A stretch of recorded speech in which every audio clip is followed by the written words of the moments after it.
billahi minasyaitonir rajim. Bismillahirrahmanirrahim. Assalamualaikum warahmatullahi wabarakatuh. Alhamdulillah. Alhamdulillahirabbil alamin wassalatu wassalamu ala rasulil amin sayyidina Muhammadin ibn Abdullah wa ala alihi washabihi wa mawala.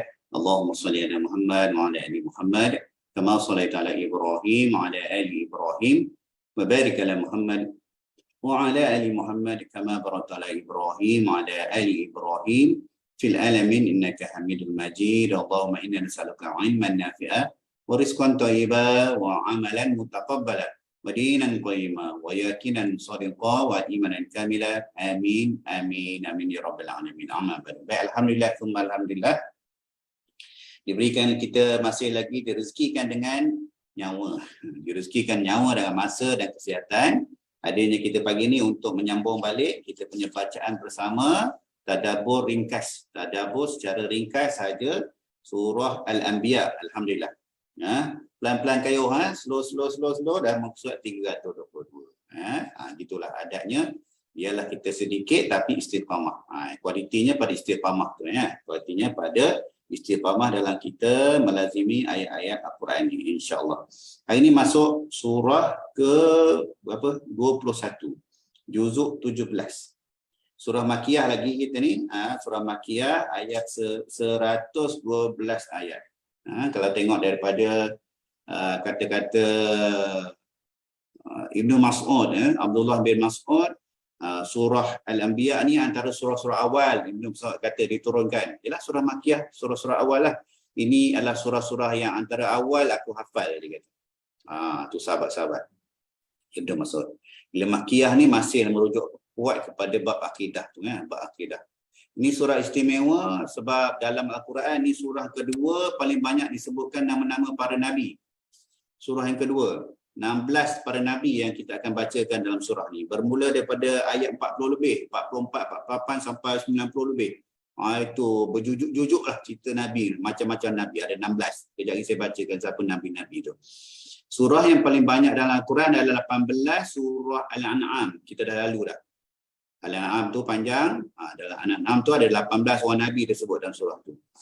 Anbiya ni 16. Kalau saya rujuk dalam satu kertas tesis seorang ni, universiti mana ni ya. Allahumma salli ala Muhammad. Saya ambil ringkasan-ringkasan je lah ya. Nak mencari sesuatu tak jumpa juga. Ini daripada Universiti Islam Indonesia ni. Bahagian Fakulti Usuluddin dan Pemikiran Islam. Dia dah buat ringkasan sedikit, Syekh ni, student ni. Dalam surah ni ada 16 nabi. Nabi Musa, Nabi Harun, Nabi Ibrahim. Ada antara nabi-nabi ni dia ada talian darah, ada yang tak ada.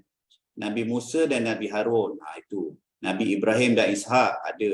Yaqub, Lut, Nuh, Daud, Sulaiman, Ayyub, Ismail, Idris, Zulkifli, Yunus, Zakaria, Yahya. Kebanyakannya kita dah jumpa ya. Dalam surah-surah antaranya lah, dalam surah-surah ni dia ada kesinambungan antara cerita-cerita para nabi itu, merujuk kepada beberapa tema utama. Itu masih lagi berkisah antara satu, pesanan akidah, kedua pesanan bab ibadah. Pesanan akidah ni nanti kita jumpa bagaimana kisah Nabi Ibrahim berdakwah kepada ayah dia dan kaum dia. Kisah Nabi Nuh dan beberapa lagi itu bab akidah. Kemudian bab ibadah, kisah Nabi Musa dengan Nabi Ibrahim dan juga bab ibadah khusus. Kemudian ada bab akhlak, sebagaimana dikisahkan nanti kita akan jumpa bab Nabi Ayub dan Ismail. Dan last sekali ada sikit bab muamalah lah sikit. Bagaimana kisah Nabi Daud dan Nabi Sulaiman. Jadi ada 3 yang besar, iaitu akidah, ibadah dan akhlak, dan ada sikit bab muamalah. Itu yang kita akan jumpa dalam surah Al-Anbiya ni ya. Wallahu alam. Hari ini akan dimulakan dengan auzubillahi minasyaitonirrajim. Bismillahirrahmanirrahim. Iqtaraba lin-nasi hisabuhum wa hum fi ghaflatin mu'ridun. Tengok ayat sebelum tu. Ayat sebelum tu apa Allah berpesan? Allah pesan pada kita tunggu. Degil juga tak nak dengar apa yang dibawa oleh rasul-rasul sebelum ni, nabi-nabi, Nabi Muhammad sallallahu alaihi wasallam. Kalau degil juga tunggulah. Nanti katakanlah wahai Muhammad, kepada siapa? Kepada kita lah. Kita semua menanti apa yang akan terjadi, maka tunggulah. Kelak kamu akan ketahui siapa yang menempuh jalan lurus dan siapa yang mendapat petunjuk. Dan dimulakan dengan surah Anbiya dengan pesanan, sudah semakin dekat kepada manusia perhitungan amal mereka sedangkan mereka dalam keadaan lalai dan berpaling daripada akhirat. Sebagian besarnya surah-surah ini membawa penjelasan yang lebih pada ayat pertama ni ialah kelalaian ataupun keingkaran. Satu, lalai. Dua, ingkar. Kita akan jumpa dalam tafsir nanti. Saya tak pasti penerbit pilih atau tak. Tapi pada ayat muka surat pertama ni, antara ayat keluar sebab ialah degilnya kafir musyrik, ya. Didatangkan seorang rasul yang nama Muhammad sallallahu alaihi wasallam, nak rasul lain daripada malaikat pula. Maka Allah tegur sebelum ni pun dah begitu juga kaum-kaum sebelum ni, bahkan ada yang dah dihapuskan. Padahal ketika itu mereka pun dah mendapat pesanan daripada nabi-nabi dan rasul-rasul yang diutuskan kepada mereka. Pun degil. Kita usah bimbanglah kalau kafir musyrik nak nabi daripada kalangan malaikat. Allah bagi tahu pula, dulu-dulu pun nabi-nabi dan rasul aku utuskan kepada kaum dulu ni manusia biasa. Mereka hidup, mereka makan dan mereka wafat. Mereka mati. Macam tu je, kan. Jadi tak adalah rasul yang tak mati, kan. Kita dah tengok dah banyak songeh dia, kafir musyrik nak macam-macam daripada baginda Rasulullah sallallahu alaihi wasallam. Atas ihsannya Rasulullah sallallahu alaihi wasallam tu minta juga ada kalanya. Ingat kita baca kisah bagaimana kafir musyrik nak kau tukarlah bukit Safa ni kepada emas, kan. Nak emas bongkar bukit Safa. Kalau kau tukar nescaya kami Islam lah lepas ni. Atas ihsannya baginda Rasulullah sallallahu alaihi wasallam minta juga, datang malaikat Jibril kata, ya boleh kau minta, tapi kalau lepas dapat, kalau mereka ni masih ingkar, maka Allah akan turunkan azab yang tak pernah tengok. Rasulullah tak jadi, tarik balik. Sebab dia bimbang, ada yang tidak beriman walaupun dah ditunjukkan mukjizat yang macam-macam. Wallahu alam. Kata kunci pada muka surat ini ialah peringatan semula. Peringatan semula kepada kita, insya-Allah. Ayat 1 sampai 10. Silakan. Auzubillahi minasyaitonir rajim.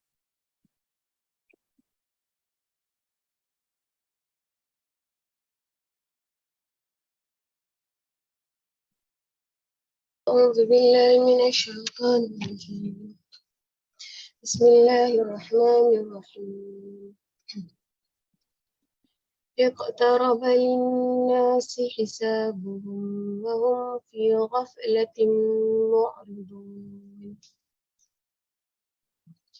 ما يأتيهم من ذكر من ربهم محدث إلا استمعوه وهم يلعبون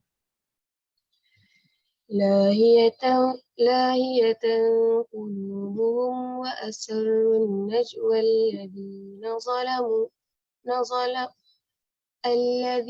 ظلموا هل هذا إلا بشر مثلكم أفتأتون السحر وأنتم تبصرون قال ربي يعلم القول في السماء والأرض وهو السميع العليم بل قالوا أضغاث أحلام بل افتراه بل هو شاعر فليأتنا بآية كما أرسل الأولون ما آمنت قبلهم من قرية أهلكناها أفهم يؤمنون وما أرسلنا قبلك إلا رجالا نوحي إليهم فاسألوا أهل الذكر إن كنتم لا تعلمون وما جعلناهم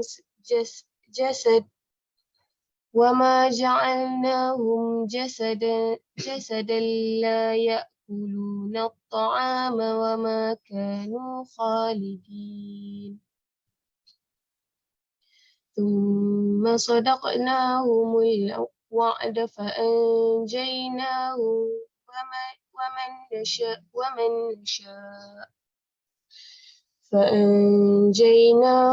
ومن نشاء وأهلكنا المسرفين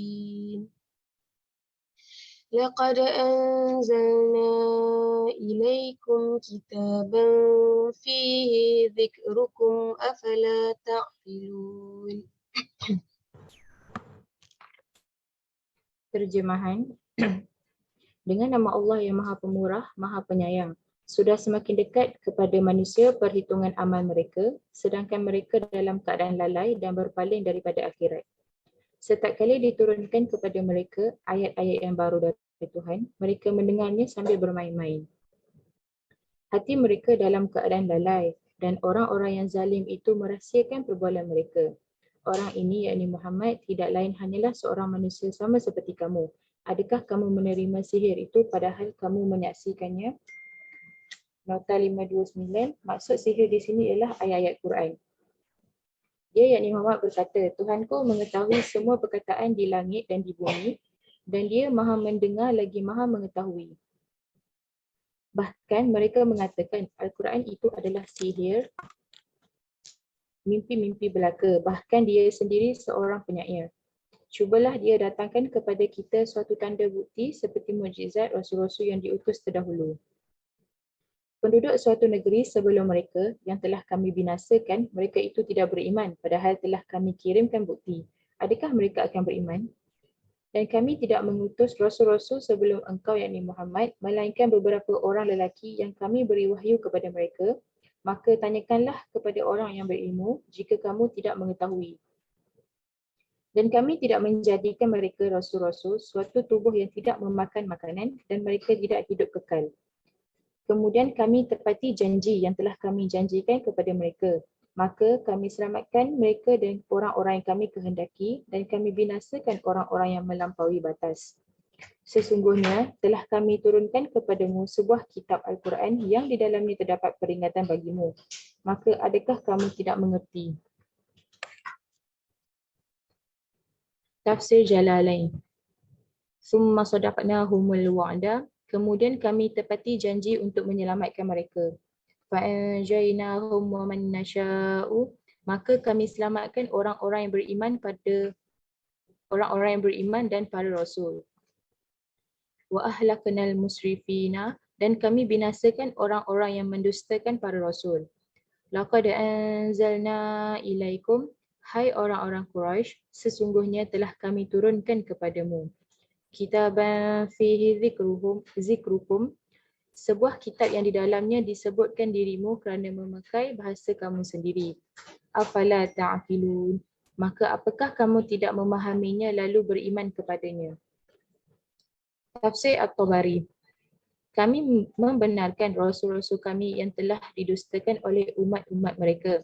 Mereka menanyakan ayat-ayat bukti-bukti, maka kami mendatangkan kepada mereka apa yang mereka minta. Akan tetapi mereka mendustakannya dan berkeras untuk mengingkari kenabian setelah didatangkan berbagai-bagai tanda kekuasaan Tuhan mereka. Kami ancam mereka dengan kehancuran disebabkan kekufuran mereka terhadap Tuhannya setelah datang bukti yang mereka minta, sebagaimana firman-Nya, tetapi sesiapa kafir di antaramu setelah turun hidangan itu, maka sungguh aku akan mengazabnya dengan azab yang tidak pernah aku timpakan kepada seorang pun di antara umat manusia seluruh alam.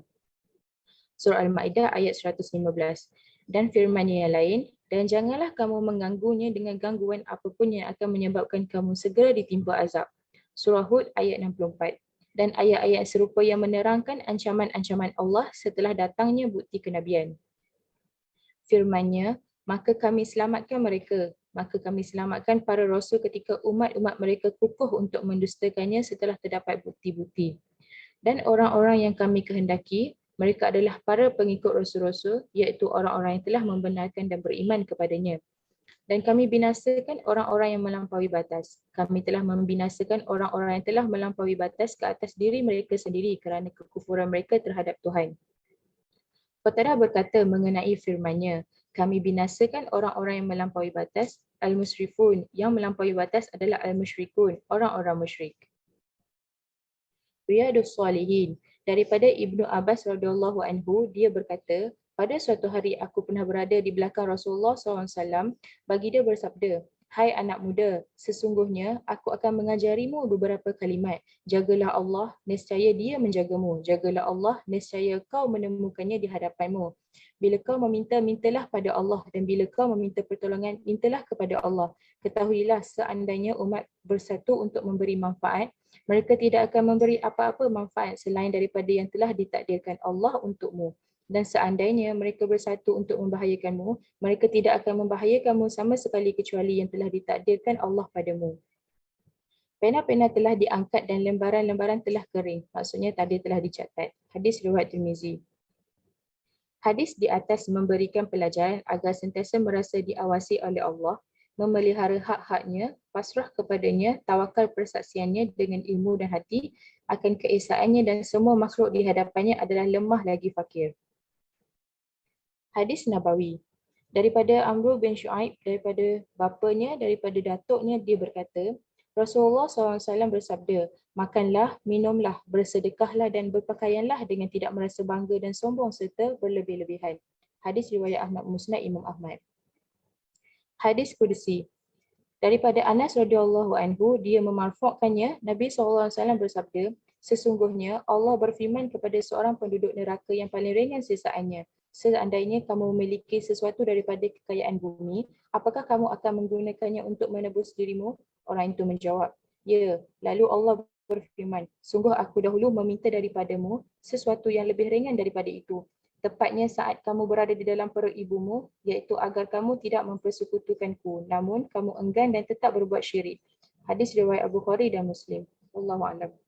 Baik, alhamdulillah, summa alhamdulillah. Pada hadis yang akhir tu, hadis Qudsi tu, begitulah keadaan orang dalam neraka, dahlah dia kena seksa, dia akan dijelekkan lagi dengan apa yang sedang dialaminya. Kena kutuk lagi, kena marah lagi, kena hambat lagi dengan para malaikat. Bahkan dipersoalkan pula dengan ahli-ahli syurga. Ahli syurga tanya, kenapa kau gini? Kau lu tak pernah dapat rasa, macam-macam dalam itu. Dahlah kena seksa, diseksakan lagi dengan seksa badan ni satu bab, seksa perasaan lagi, seksa yang amat-amat seksa. Ini yang dalam hadis Qudsi ni pada orang yang paling ringan sekali azab dia tu. Ulama banyak bincang siapa ni lah, carilah. Ada dikatakan bapa saudara Rasulullah sallallahu alaihi wasallam ni. Wallahu alam siapa, tapi antara orang-orang yang paling ringan sekali azab seksanya pun Allah kecam lagi. Dulu kan dah mengaku tak nak syirikkan aku, masa bila di alam sulbi lagi dah, aku dah pergi jumpa engkau. Engkau bersaksi aku ni Tuhan kau, tapi engkau lahir ke dunia ni kau syirik pada aku. Besok kita akan jumpa lembaran-lembaran di mana Allah beritahu berapa sesalnya orang yang di dunia ni mensyirikkan Allah. InsyaAllah besok kita jumpa. Sebab hari ini diakhirkan dengan ayat, sesungguhnya telah kami turunkan kepadamu sebuah kitab, yakni Al-Quran, yang di dalamnya terdapat peringatan bagimu. Mengapa maka adakah kamu tidak mengerti, tak faham-faham lagi? Allah tanya macam tu. Tak faham-faham lagi. Kalau kita tengok surah Allahumma surah Az-Zukhruf, A'udzubillahi minasyaitonir rajim, wa innahu ladzikrun laka wa liqaumika wa sawfa tas'alun. Allah tanya, dan sesungguhnya Al-Quran itu benar-benar adalah satu kemuliaan besar bagimu dan bagi kaummu, dan kelak kamu akan diminta dipertanggungjawabkan. Tanggungjawabkan atas apa tu? Atas semua suruhan-suruhan, larangan-larangan, arahan-arahan yang Allah dah bagi dalam Al-Quran. Melalui siapa? Para Nabi dan para Rasul. Kita akan bertanggungjawab. Banyak lagi lah tanggungjawab pada bab Al-Quran kan. Bab orang yang menghafaz Al-Quran, satu bab. Bab yang tak tadabbur, tak faham Al-Quran, satu bab. Kita yang dah tadabbur faham ni, satu bab lain pula. Jahil, satu bab. Ada ilmu tapi ingkar, satu bab lain pula. Hati-hati. Jangan ingat kita tadabbur pagi-pagi ni masuk surga dah. Hai, bimbang weh. Bimbang. Kita laksanakan sekadarnya lah apa yang kita mampu. Jadi kita harap Allah redha je lah. Dengan sekadarnya lah usaha kita, ilmu kita, usaha kita ni. Membacanya, faham, akur perintah, laksana tanggungjawab, tinggal larangan. sampaikan seruan tu kepada ahli keluarga kita, tanggungjawab kita, anak isteri, ahli keluarga kan. Sekadarnya lah. Jangan, tapi jangan bila dah buat tu kita anggap ada cak syurga dah atas kepala ni. Jaga-jaga. Jadi hari ini diakhirkan dengan ayat 10 tu, besok dibawa balik penyesalan insya-Allah. Minggu depan lah. Besok hari Jumaat. Minggu depan insya-Allah bila kita masuk pada muka seterusnya, ayat 11 dan seterusnya tu dibawa penyesalan kaum-kaum orang-orang yang di dunia dia ingkar, dia syirik kepada Allah Azza wa Jalla. Wallahu a'lam. Kemudian pada hadis Nabi itu kita dah jumpa banyak kali dah bagaimana selendang Allah ni, pakaian Allah ni ialah perkara-perkara yang tak sepatutnya kita pakai. Sombong, takabur, bongkak, pemberi azab dan sebagainya tu, itu semua sifat Allah. Itu semua perhiasan Allah, bukan perhiasan kita makhluk ni. Kita ni hamba Allah. Bila hamba ni sekadar dengan hambanya lah, sekadar dengan sifat kehambaan dia tu. Kalau hamba dah jadi macam bos, tu lain cerita.